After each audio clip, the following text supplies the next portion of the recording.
I've seen a lot of pushback against the 5% first home buyers guarantee changes. So, okay, first off, um, there was a limited number of spots before, and you needed to have a certain income threshold, like you couldn't be over a certain amount of income.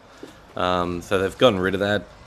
Um, Now, the argument that says this is bad means some millionaires' kids, earning 500 grand a year, what? They get the 5%. But, like, who cares? They were going to buy a house.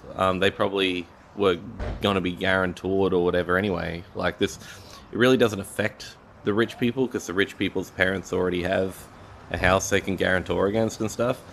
Um, but what this does is a lot of people are in that sort of weird middle ground where they're starting to earn more money and then now they can't get the 5% deposit. It's oh, bloody hell. Now I need, 20%.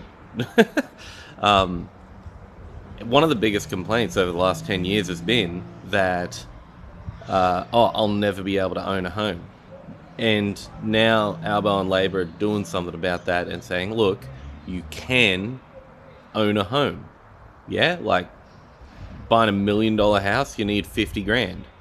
Buying a $500,000 house, you need 25 grand. And that is way more achievable than telling someone they need 200 grand sitting there. Because as most people have rightfully figured out, by the time they've saved up 200 grand, actually it's more like 300 grand. And we're cutting that process. Now obviously there's way more to do and they're doing it.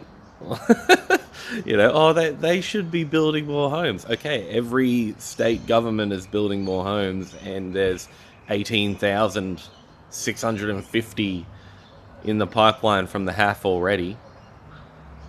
Like, people just want to whinge. They just want to whinge.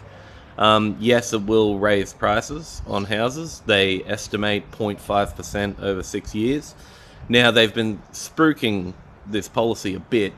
So, a lot of real estate investors have been saying, oh, mate, hold on, hold on.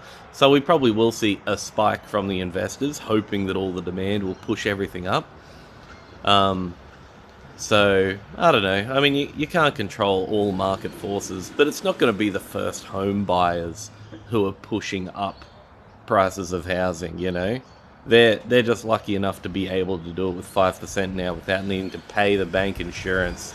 Like, you bought a house. The bank already, if you screw up, they can take your house.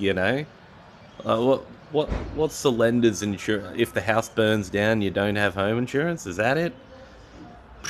Government's handling it. That's nice. It allows people to get into housing, and it's an all sugar approach. But we'll see if they want to invest in stick. They got carrot, but they don't have stick. So Australian unions, they're pushing negative gearing and capital gains tax reform. So we'll see where that goes. Could be this term.